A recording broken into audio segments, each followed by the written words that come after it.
Maxwell were to receive a pardon at some point, what would that mean for you?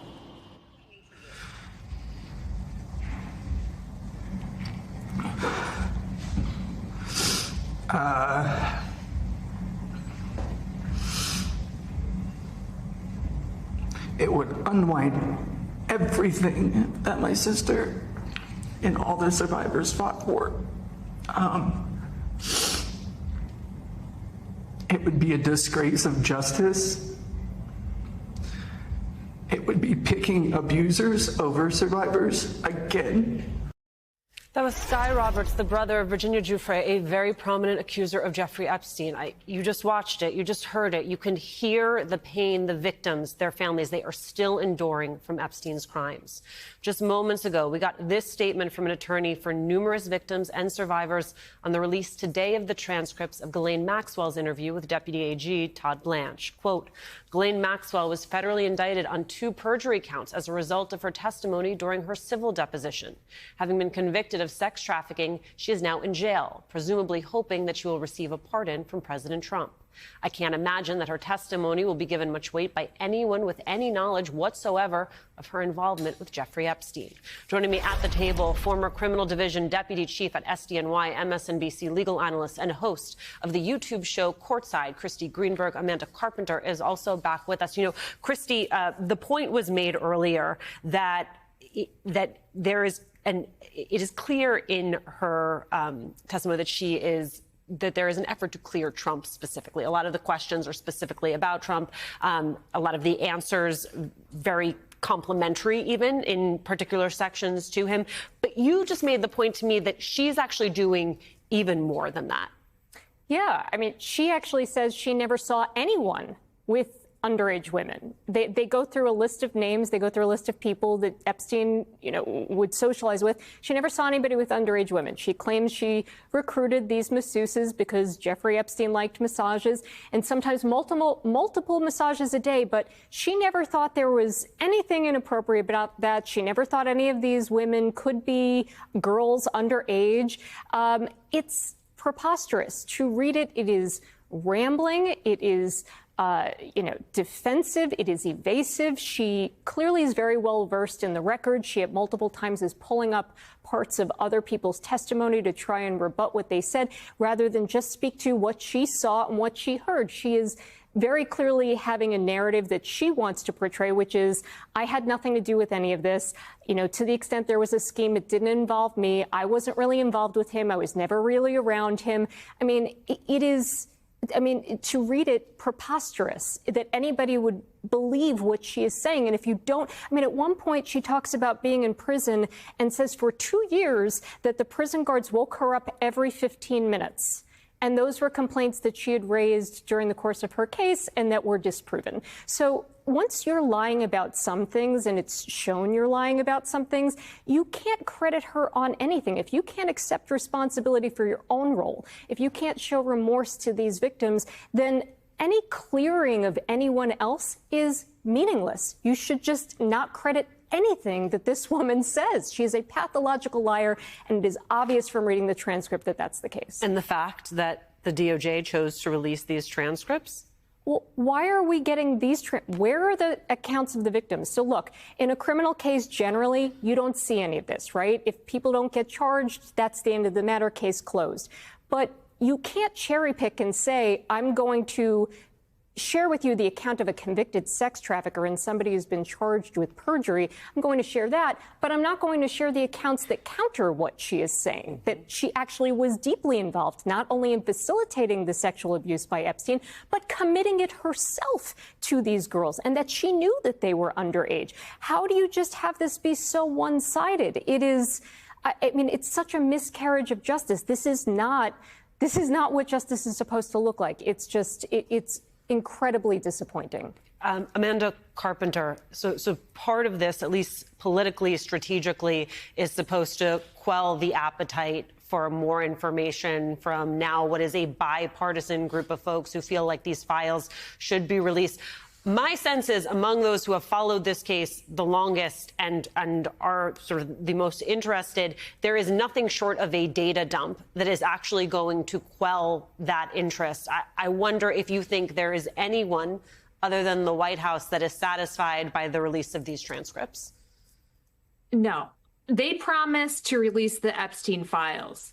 The Maxwell interview is and never was part of the Epstein files. She was sentenced in 2025. The committee staff are still going through the thousands and thousands of pages. In fact, it took a long time just to download the documents themselves. Our understanding is that the Republican chairman, of course, Comer, who is an ally of Trump's, is in negotiations regarding when, how, and if certain documents would be released. And so in terms of timeline, it's hard to say at this moment. But I can tell you that House Democrats are committed to transparency, to justice, and to pursuing justice against any individuals who are identified in those documents, including the president, who may have committed crimes. And Congressman, that's the point I think it's important to not lose sight of, because that's where this whole thing began. Because, look, you can take it back to a little tweet from a guy named Elon Musk who said, oh, by the way, Donald Trump, you're in the Epstein files. And then the story just kind of rolled from there. So I don't think we should lose sight of that. Number two, we should not lose sight of the fact that this DOJ spent 2 days basically, setting up a convicted pedophile so that she could get a nice little slide into a better prison situation and life, so that she could then also at the same time level up what we saw play out today. When you look at that and you juxtapose against the documents, admittedly, you have not had a chance to review the documents yet, got that. But this set of Epstein documents that are going to come in that you're going to be reviewing, where do you go? How do you begin to connect dots for the American people? And how much of that, to Elise's point, are Democrats willing to put out on the street? Because you do have the power. Both the Republicans and the Democrats can decide whether or not they want to release what they want to release.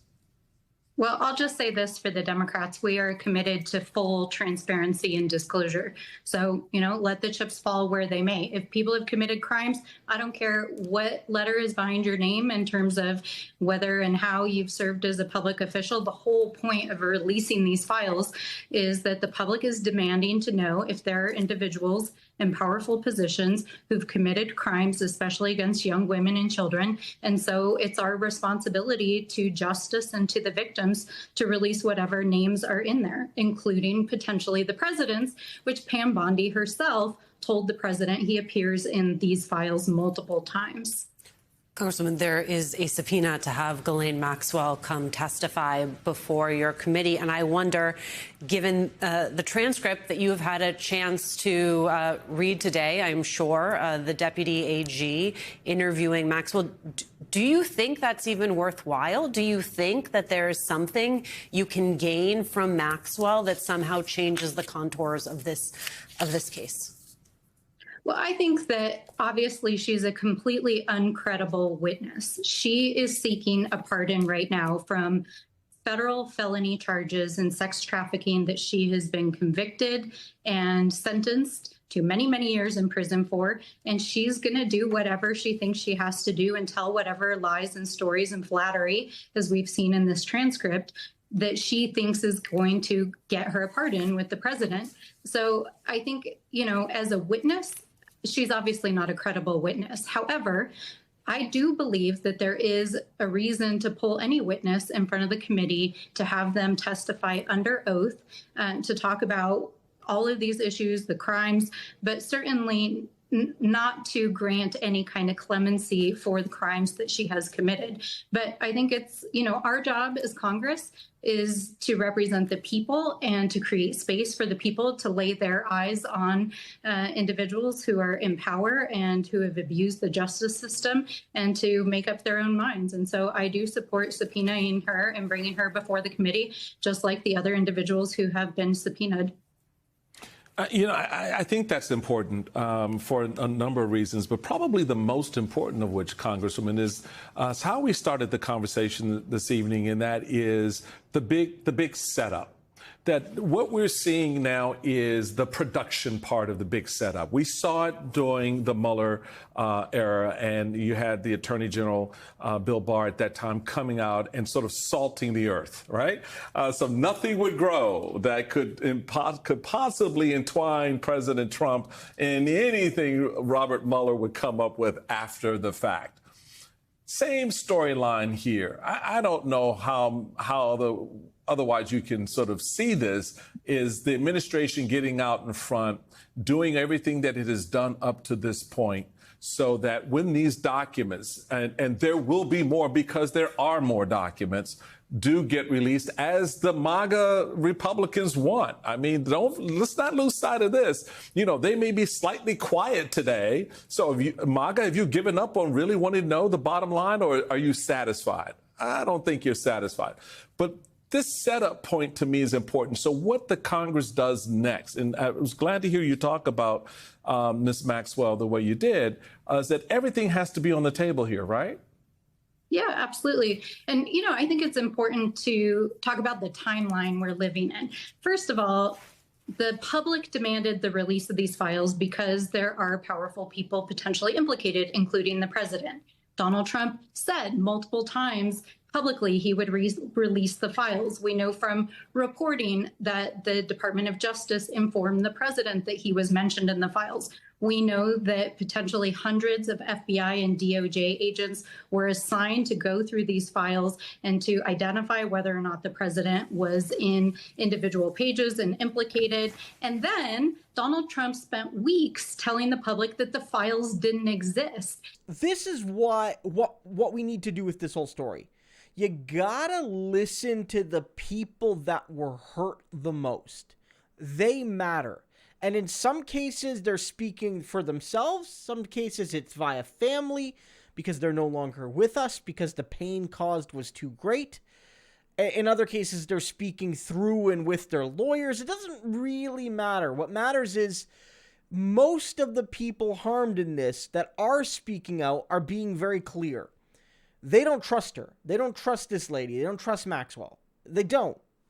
They have good reason to. One, because she wasn't an innocent bystander. I know a lot of people, you know, they have these notions. Oh, she was a woman. She couldn't be as bad, right? Like, you know, she was just his girlfriend. Maybe she was roped into it. Maybe she didn't like it. You know, there's these like, maybe she was a damsel in distress too. And of course, we know that's BS, but these notions still exist. They're deeply ingrained in society sometimes. And so what these women who were girls at the time are saying is no. Let's be very clear. She was just as bad, at least in the ballpark. I've heard some of them say she was worse. I don't know if that's a consensus, but certainly they're saying like they were like, you know, like that, like a little, you know, they were similar in their complicity, but also in their evil. So they don't trust her for that, in that regard, because she's not just a bystander. But they also don't trust her because, as we know, like we talked about earlier, a few years ago, she was charged with perjury. And so Maxwell wasn't cleared of lying. They just thought that there were bigger fish to fry. But people, like the victims, know this. And so keep this in mind. The person that Donald is staking his credibility on, which is saying, listen to this lady who we are marking as trustworthy when she says, I am not a creepazoid. And everyone else is saying, I actually believe the opposite of what she says most of the time.